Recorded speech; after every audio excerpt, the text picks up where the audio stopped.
انتخاب درست بارگاه علم و معرفت کفیل آینده نیک و با سعادت.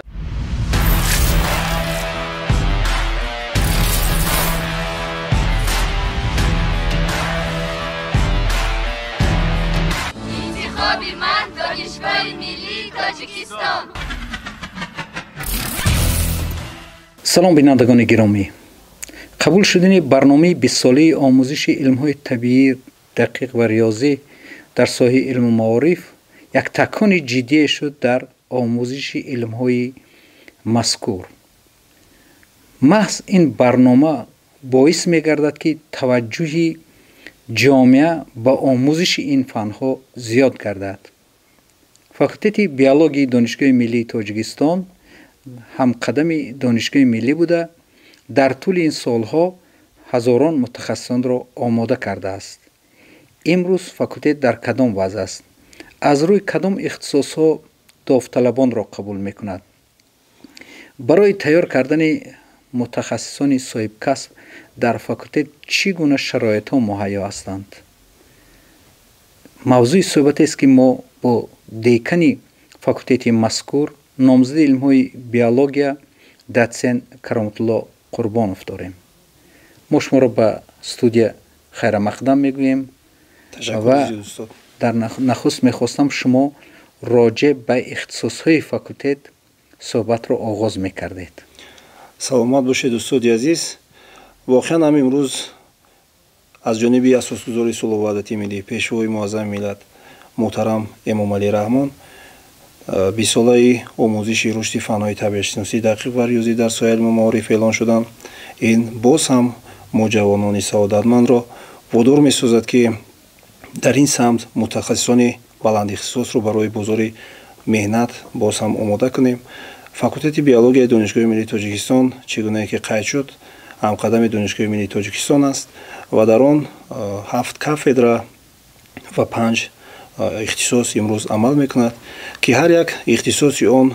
امروز البته در بازار مهنت رقابت پذیر است و متخصصان آنها کار و فعالیت خود را ادامه داده ایستادند. باید قید کرد که فاکولته بیولوژی دانشگاه ملی تاجیکستان هنگام فعالیت خود را آغاز کردند در آنها اختصاص بیولوژی بود و بعدا اختصاص اکولوژی، اختصاص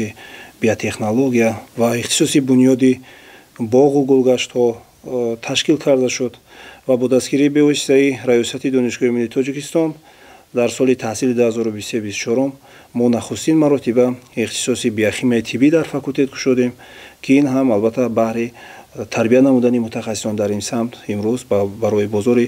مهنت امروز کادر آماده کرده ایستاده است. اختصاص‌های فاکولته بیولوژی دانشگاه ملی تاجیکستان که اختصاص بیولوژی است که این برای فعالیت علمی استحصالی و علمی و پداگوژی روانه کرده شده است. متخصصانی که در اختصاص بیولوژی تحصیل میکنند آنها البته امروز میتوانند که در مؤسسه تحصیلات عالی کشور یا اینکه در کمیته حفظ محیط زیستی نزد حکومت جمهوری تاجیکستان در خواجگی جنگل جمهوری و در میتوانند که آنها در دیگر مؤسسات تعلیمی که علمی و عملی میتوانند که کار و فعالیت خود را ادامه بدهند. چون که اگر که ما با اختصاص بیولوژی نظر افکنیم هنگام داوطلبانی که اختصاص بیولوژی را در فاکولته بیولوژی دانشگاه ملی تاجیکستان ختم میکنند یک باره در یعنی که دو کسب را صاحب میشن، یکی کسب بیولوژ و دیگری آموزگار فن بیولوژی و شیمیا و هر یک نفری که این اختصاص را ختم میکند میتواند که همچون یک طبیعت شناس، همچون یک بیولوژ، اینچنین در آزمایشگاه گوناگون طبی نیز میتوانند که فعالیت خود را دوام بدهند. اختصاص دیگری که در فاکولته بیولوژی دانشگاه ملی تاجیکستان است اختصاص اکولوژی است که امروز اگر که ما نظر افکنیم یکی از مشکلات‌های گلوبالی که در سطح سیاره است این مشکلات اکولوژی است و پیشوای معظم ملت اساسگزار صلح و وحدت ملی محترم امام علی رحمان است همیشه تکیه به مسائل‌های اکولوژی می‌کند و برآمدهای عاید به این مسئله البته در سازمان‌های ملل متحد نیز از جانب پیشوای معظم ملت نیز یعنی که پیوسته یعنی که صدا می‌دهد که این همه یعنی که این مسائل‌های اکولوژی که هستند تنها یعنی که проблемаи экологии роҳҳои барқарор намудани онҳо аз ҷониби пешвои муаззами миллат дар созмонҳои бонуфузи ҷоҳонӣ садо дода истодааст ва ин маънои онро дорад ки яке аз ихтисосҳое ки имрӯз барои бозори меҳнат рақобатпазир ин ихтисосманди экология аст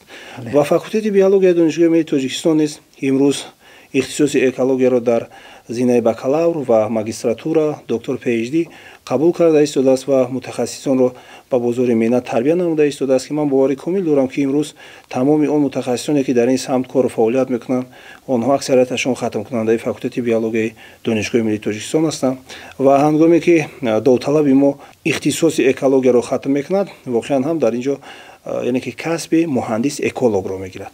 Баъд аз гирифтани касби муҳандис эколог ман бовари комил дорам ки ҳар як он нафаре ки дар ин ихтисос таъсил мекунад ва бе ягон маъмуният метавонад ки дар сохторҳои давлатӣ яъне кумитаи ҳифзи муҳити зисти назди ҳукумати ҷумҳурии тоҷикистон ҳамеша дарҳояшон барои мутахассисони самти экология ки ихтисоси экологияи факултети моро хатм мекунанд дарашон кушода аст ва инчунин хоҷагиёи ҷангали ҷумҳурии тоҷикистон ниёз доранд кумитаи боду ҳавошиносӣ ки ҷумҳурии тоҷикистон онҳо низ метавонанд ки албатта кадрҳои моро бе ягон маъмуният ба кор қабул кунанд ва агар ки мо ба ихтисоси экология суҳбат кунем албатта соатҳои зиёд суҳбат метавонем чунки имрӯз албатта яке аз проблемаҳое ки мо гап занем гармшавии иқлим омадани селу омадани яж проблеми ҷомеаи башарӣ аст. Бале, проблемаи экологӣ. Бале, имрӯз албатта ҷомеаи башарӣ аз ҷумла ҷумҳурии тоҷикистон низ ба ана ҳамин омилҳои антропогенӣ омилҳое ки аз тарафи инсон ба амал омада истодааст ба вуқӯъ омада истодааст ки ин ҳама омилҳои экологӣ ҳастанд ниёз дорад ва моро месазад ки ҳамеша баъри омода намудани мутахассисон дар самти экология кӯшиш ба харҷ диҳем чунки имрӯз агар ки бедонишҳои экологӣ мо наметавонем ки яъне ки ҷомеаи ҷаҳонӣ пеш биравад чунки ҳамеша пешвои муаззами миллати мо низ муҳтарам Эмомалӣ Раҳмон яке аз шахсиятҳои бароманди сайёра аст яке аз шахсиятҳое аст ки ин мушкилотҳоро сари вақт ҳис намуда ва дар созмони милали муттаҳид пешниҳод карда истодааст ва ман аз довталабон даъват ба амал меорам ки ба ин ихтисос яъне ки пайваста майлу шавқашон зиёдтар шавад чунки оянда бе надонистани экология мо наметавонем ки пеш равем чунки агар ки бинем ин ҳама донишҳову пешниҳодҳои пешвои муаззами миллатро раиси шаҳри Душанбе дарк намуданд ва соли 2024 дар шаҳри Душанбе соли маърифати экологӣ эълон намуданд. Яъне ин аз чӣ гувоҳӣ медиҳад? Аз он гувоҳӣ медиҳад ки воқеан имрӯз бояд ки мо ҷавонон мо донишмандони сатҳи экология ва инчунин ҳар як шаҳрванд ва сокини пойтахти азизамон бояд аз хона аз боғча аз мактаби миёна ва то донишгоҳу муассисаҳу корхонаҳои идораҳои давлатӣ бояд ки маърифати экологии худро баланд бардоранд. Ба муҳити атроф бояд таваҷҷӯҳ кунем. Бале. Тозагии табиатро риоя кунем. Бале, чунки бе тозагии табиат мо наметавонем ки яъне ки ба сатҳи баланди зисти инсонӣ бирасем чунки албатта ки инсоният ҳамеша ба покӣ ба тозагӣ ба ҳавои тоза эҳтиёҷ дорад ва мо бояд кӯшиш намоем ки ин ҳама маърифати экологӣ баланд бардошта шавад. Ихтисоси дигаре ки дар факултети биологияи донишгоҳи миллии тоҷикистон имрӯз яъне ки ба донишҷӯёнро ба таълим фаро гирифта истодааст ихтисоси яъне ки биотехнология аст ки ин дар даврони истиқлолият яъне ки арзи вуҷуд кардааст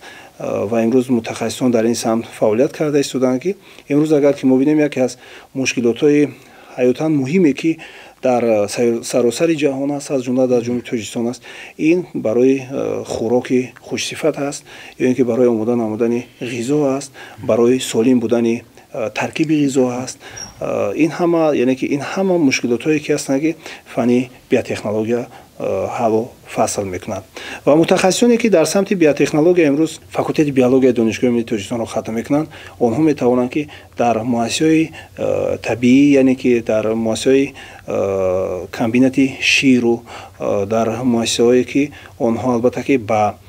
самти биотехнология равона карда шуданд рақобатпазиранд кору фаъолият кунанд ва бояд тазаккур дод ки ихтисоси биотехнология довталабе ки ихтисоси биотехнологияро хатм мекунад дар ин ҷо اینها نیز با دو کسب، یکی کسب بیوتکنولوگ، دیگری بیولوگ، یعنی که همچون آموزگاری فنی بیولوژی نیز کار و فعالیت کرده میتواند. اختصاصی دیگری که در فاکولته بیولوژی دانشگاه ملی تاجیکستان در دوران استقلالیت کشیده شده بود، این هنگام برآمد اساسگذار صلح و وحدت ملی پیشوای ملت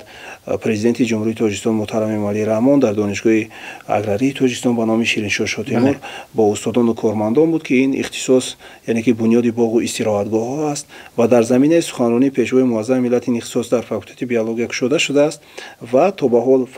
فعالیت دارد که نفرانی که این اختصاص را ختم میکنند آنها میتوانند که کسب مهندسی بنیاد باغ و گلگشت ها را گیرند. یعنی که هر یک نفر اینها میتوانند که طرح آماده سازی بیناهای معماری، طرح آماده سازی بیناهای استقامتی و طرز بیناهای معیشی را البته آماده سازند و میتوانند در این سمت کار فعالیت کنند. امروز اگر که ما بینیم تمام شهر دوشنبه یعنی که دارای باغ‌ها و گلگشت‌های خیلی زیبا است. این همه محصول همون نفرانی هستند که آنها در اختصاص‌های بنیاد باغ و گلگشت‌ها تحصیل دارند، چون که طرح اساسی بنیاد باغ و گلگشت و خیابان‌های شهر دوشنبه ما امروز آن متخصصانی هستند که همین اختصاص رو ختم کردند. ما باوری کامل دارم که در این اختصاص نیز داوطلبان جمع می‌آیند و باز هم این شهر این تاجیکستان بیشتاسای ما را آباد و زیبا می‌کنند. اختصاص دیگری که ما داریم این اختصاص چگونه که من در بالا ذکر کردم اختصاص بیوشیمی طبی است که بیوشیمی طبی این اختصاص یعنی که در سال 2024 تأسیس داده شده است و داوطلبان در این اختصاص طریق مرکز ملی تحصیل نزد پرزیدنت جمهوری تاجیکستان قبول کرده شده است و امروز تعلیم گرفته ایستادند و متخصصانی که این اختصاص را ختم میکنند به حیث یعنی که دکتر لابرانت میتوانند کار و فعالیت کنند.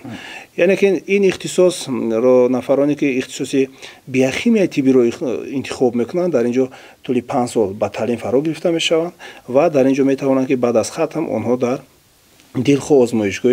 مؤسسه تندرستی کار و فعالیت کنند. خیلی خوب است و طبیعی است که ما برای همین تیار کردن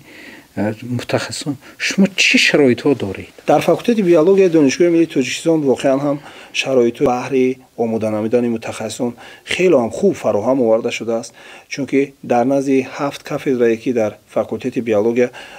یعنی که دانشجویان رو با تعلیم فرا میگیرند واقعا هم در نزد هر یک کدام آنها لابراتوارهای زمانوی آزمایشگاه زمانوی ساخته به استفاده داده شده است و هر یک آزمایشگاه آنها دارای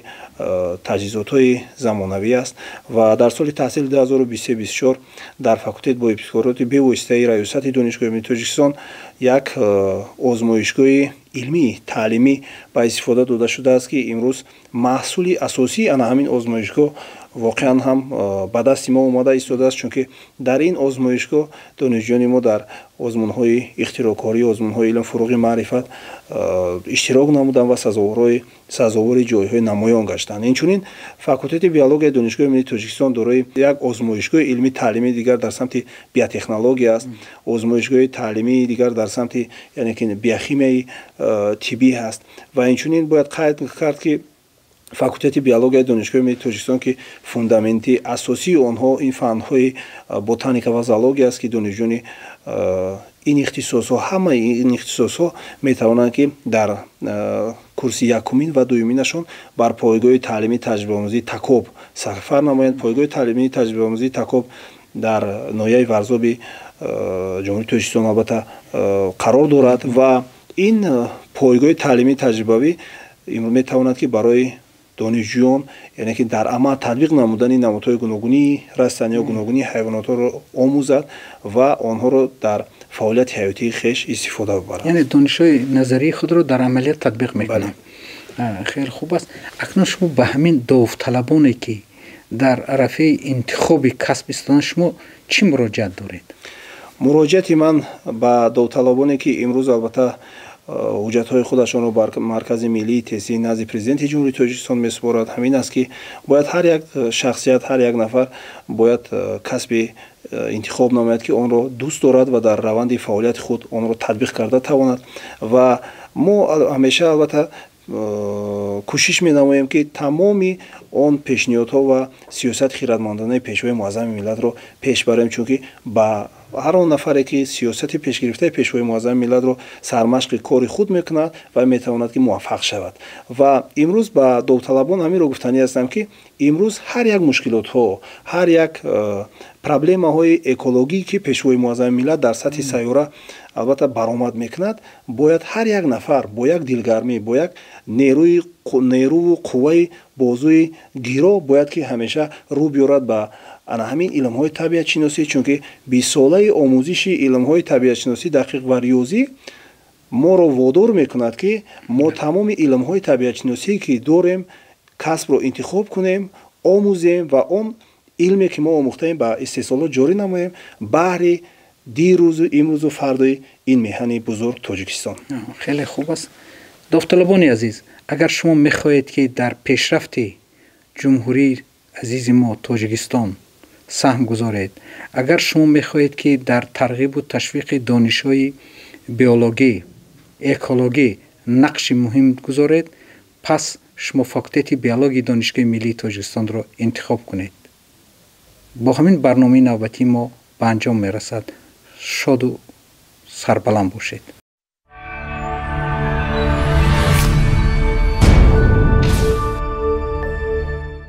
интихоби дурусти боргоҳи илму маърифат кафили ояндаи неку бо саодат.